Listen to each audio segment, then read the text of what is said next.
Hello, everyone, and welcome to the Thunder Today podcast. I am your host, Dylan Hibbard, and we're going to get right into it. In today's video, we're just going to kind of get a recap of what the NBA final teams, the Oklahoma City Thunder and the Indiana Pacers, kind of what their path to this NBA finals has looked like, give you my thoughts on some of the things that might stand out from these past series that might come up in the NBA finals. But first, we're going to talk about the first round matchups of these two teams. First off, the 1 seed Oklahoma City Thunder took on the 8 seeded Memphis Grizzlies in the first round, and the Thunder took care of them pretty easily in 5 games. This wasn't really expected to be anything much other than 5 games. People were surprised that the Grizzlies did take a game. They thought maybe the Thunder would slip up and give another game, but that turned out not to be true. The Thunder beat them at 5, and it was pretty easy. This was the one series Shea kind of looked a bit human. He didn't do his great, but knowing you're going up against a team that's not really a playoff team, they just kind of got there because of the play-in. You didn't need Shea to be amazing. You just kind of had to have everybody kind of get into a rhythm of that playoff atmosphere, and it turned out good, and the Thunder moved on to the next round. For the Indiana Pacers, the Pacers took on one of their bigger rivals in these past few years, the Milwaukee Bucks and Giannis Antetokounmpo.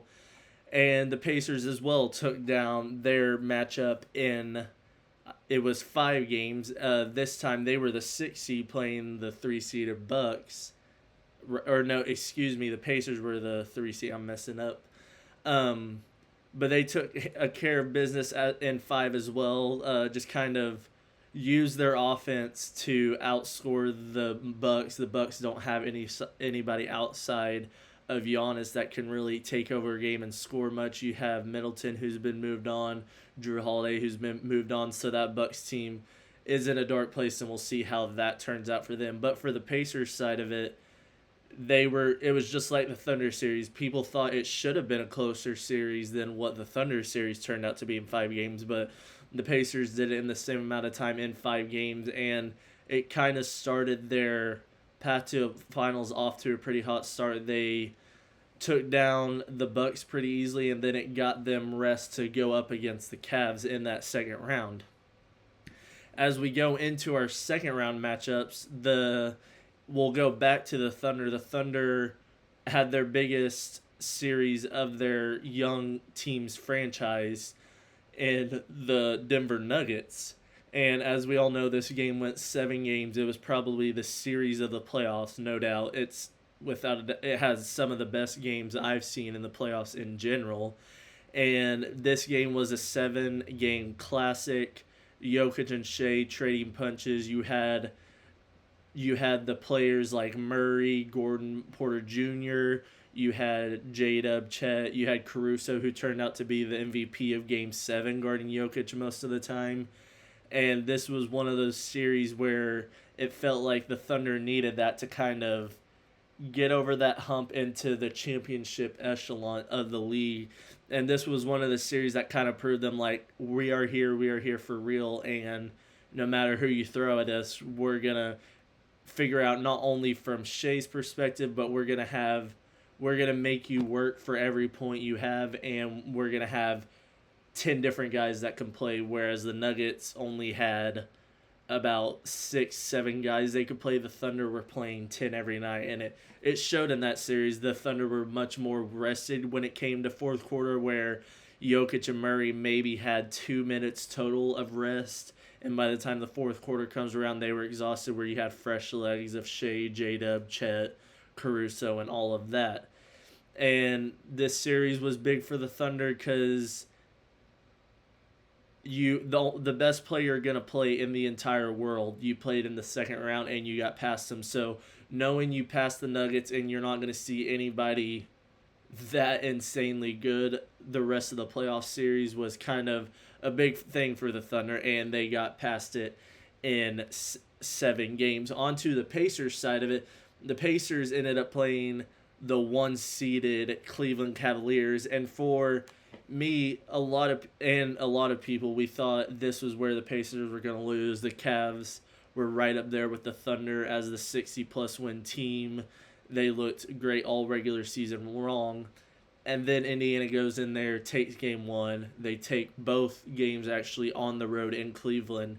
And it kind of shifted everybody's mind on what this Pacers team could actually do. And from a Cleveland Cavaliers perspective, it's just another disappointing season. You had injuries that kind of came up here with Darius Garland, but that's still not an excuse. You still should have put up a better fight than 5 games, which is crazy to say that the Pacers, their first 2 series were in 5 games. They have not gone to a game 6 before this series, this previous series against the Knicks. But from this Cavs-Pacers series, it just kind of showed that the Pacers are here as well, that their last year Eastern Conference Finals trip wasn't a fluke, that they're going to be around here to stay. It shows that you might need more depth than you're thinking, and it's more of a team-oriented sport. It's not going to take just 3 big names to carry you to a championship. You got to have your fundamentals right. You got to be able to play as a team, and I think in this series it showed that big time for the Indiana Pacers. Excuse me. And as we go into what these previous series were for the conference finals for these teams to make it to the NBA Finals, you will go back to the Thunder as you saw the Thunder close out the Wolves in 5. So this puts it as the Thunder and Pacers have both won 2 series in 5 games, and then the Thunder won in 7, and then we'll get into the Knicks series for the Pacers side of it. On the Thunder side, it just felt like more dominance. It felt like coming out of that Denver series, coming up against Saint, you're like, maybe Minnesota will give us problem, but you go in there, you kill them in the first 2 games, you look like this might possibly be a sweep, and then you go to Minnesota in game 3 and get blown out by 40. So then you start hearing people talk about, do the Wolves have enough momentum to come back in the series, or this was just a one-off fluke and the Thunder will be right back in it? Well, as you know, the Thunder took that game to heart, and they went in there, beat them in game 4, came back home, and it felt inevitable that they were going to come back in game 5 and win at home. There was no way the Thunder were letting that go back to a game 6 in Minnesota.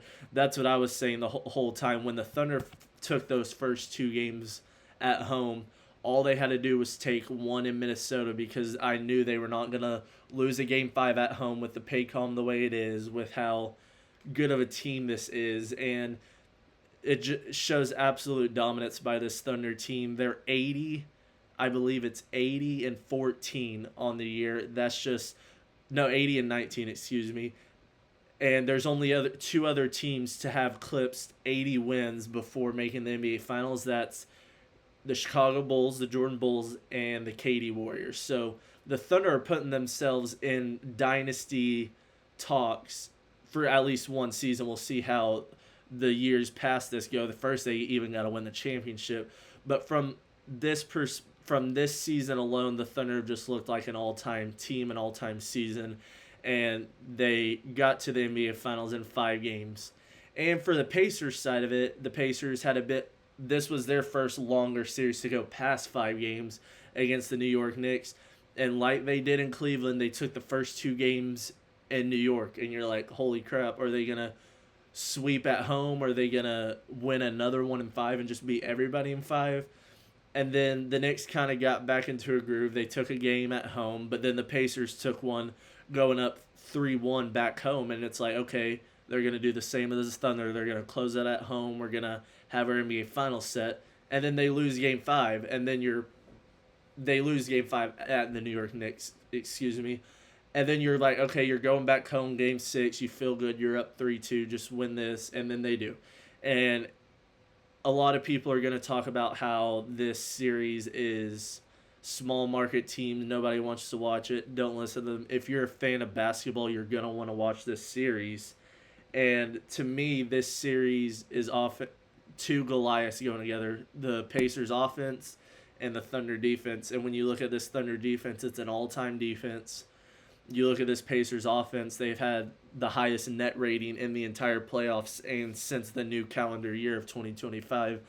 So, from this series perspective, and kind of what my thoughts were on it, I feel like the Thunder are just the Thunder feel like they're the better Pacers in every category. You're gonna take Shea over Halliburton.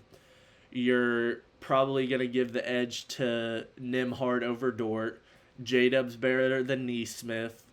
Siakam's probably better than Chet, but it's not even that. He's not that much better. So, and then you have Miles Turner and Hartenstein, which to me they cancel out. I could see you swinging the Miles Turner way, but for me, the way Hartenstein plays for the Thunder, they kind of cancel out in my mind. So the Thunder have a 3-1 advantage on the starters, and then you have the bench of Toppin, Mathurin, McConnell versus Caruso, Wiggins, and Wallace. And beyond that, the Thunder have more guys like Joe, Kenrich Williams, they have J Will. And it just feels like the bench and athleticism is going to be the difference in this because we know the starters on both sides are going to ball out. You know, they're going to do their thing.